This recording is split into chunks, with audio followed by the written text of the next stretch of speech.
Welcome back to my tutorial channel.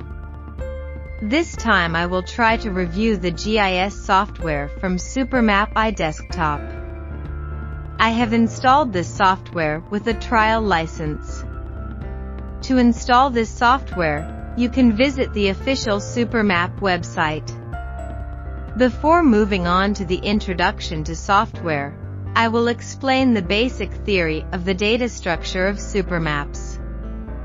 For the highest data structure is called a workspace. A workspace is where you operate on your data. You can open and manage data sources, layouts, and maps, scenes in a workspace. You are allowed to open, save, close, and delete a workspace. Also, you can view the properties of your workspace.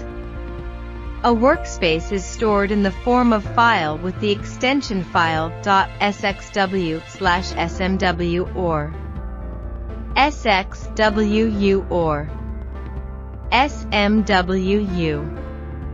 A work environment corresponds with a workspace. The workspace uses a tree structure to present data.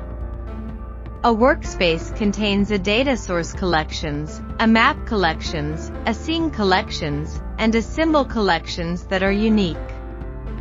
A workspace manages all data sources, and maps, layouts, scenes, and symbol libraries in it in a tree hierarchy. In a workspace, data source manages all open data sources, maps manages all maps, layouts manages all layouts, scenes manages all scenes, and resources manages marker symbol library, line symbol library, and fill symbol library. Below the workspace is a data source. Data sources are used to store geospatial data, and they are independent of the workspace. You can store data in different data sources according to their use. After opening a data source in the workspace, you are allowed to manage and operate on them. Spatial data is saved in a data source, but a workspace, hence, to operate on data, you must open or acquire a data source. Save spatial data and property data into a file that extension is UDB or UDBX. For a small amount of data, a file data source is more better in displaying and transmitting data. From the data source database, we can create GIS objects called datasets. As a basic unit for geospatial data organization, a dataset is used to store data of the same theme. Currently, Supermap supports point, line, region, tabular, network, CAD, text, line M, image/grid datasets. The new dataset gallery in the Start tab organizes a series of controls for data creation. These controls are only available when there is at least one data source opened in the current workspace. You can create several datasets of different types through the controls organized in the new dataset group. From this dataset, we can display in maps, form map layouts, 3D views on scenes, or edit resources. Now we are back to the desktop Supermap software view. The first step you need to do is to create a workspace on the storage folder that you have defined. Type a name for the workspace you want to create.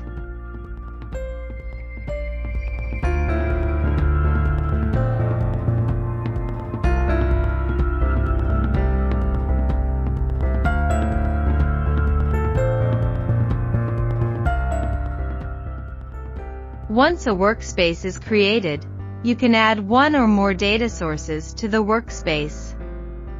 Select where your data source is stored, and give your data source a name.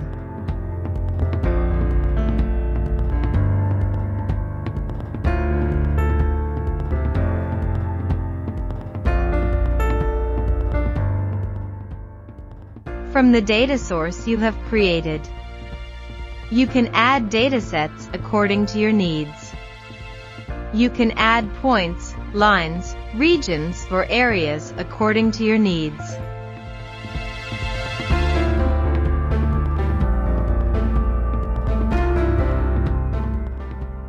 Select the coordinate system for the dataset you will use. As an example, I'm going to create a dataset with the WGS84 datum. Right-click on the newly created dataset and select Add to New Map.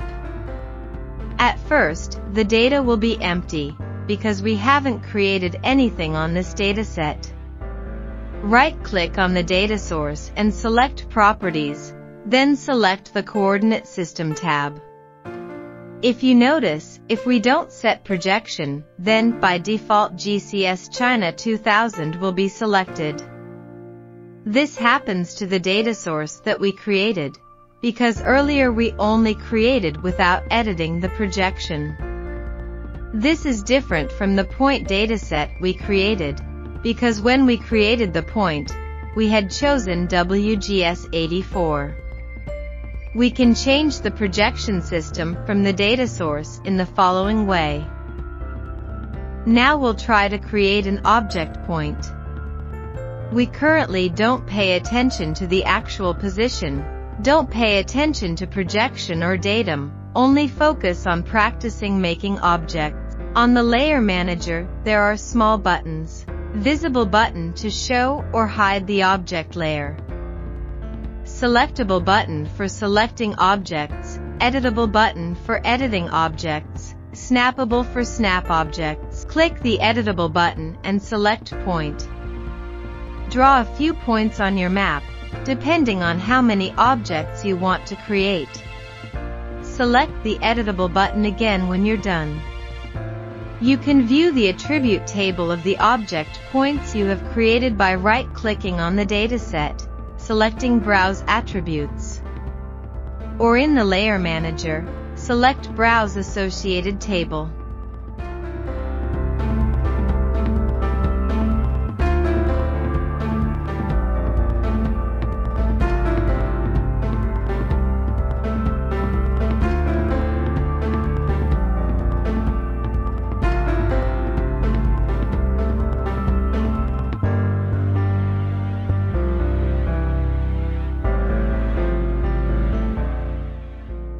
You can add a new attribute field to the object point you created by right-clicking on the dataset and selecting Properties. Go to the Property Structure menu tab and select the plus sign to add a new attribute field. Name the field and give it an alias. The alias name can be the same or different depending on you. Select the field data type and finally click Apply.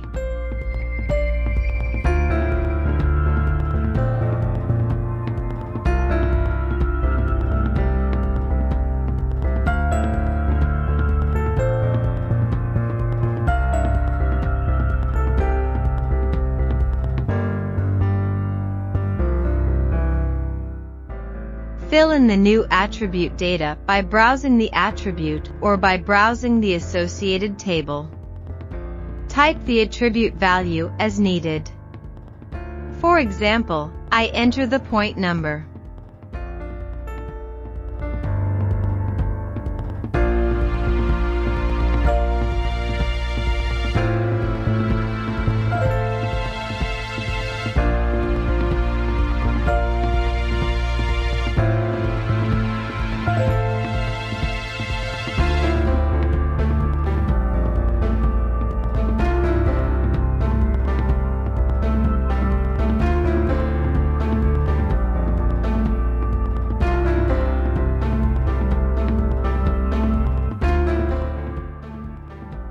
Now try creating a new object with a different dataset type, e.g. line type and region.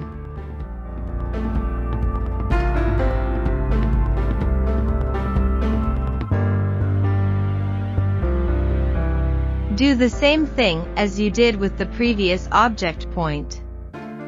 Edit the attribute data on your newly created line and region objects as before.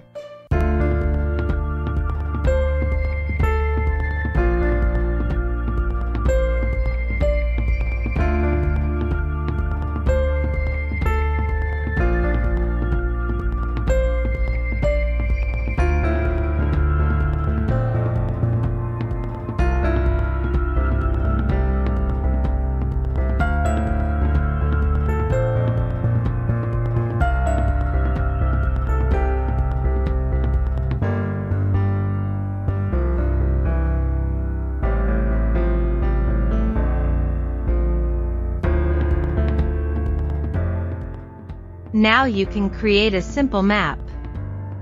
Hopefully you understand the basic principles of the Supermap from this video. Don't forget to save your map. Thank you for watching this video until the end. Share this video if you find it useful. See you again in the next video.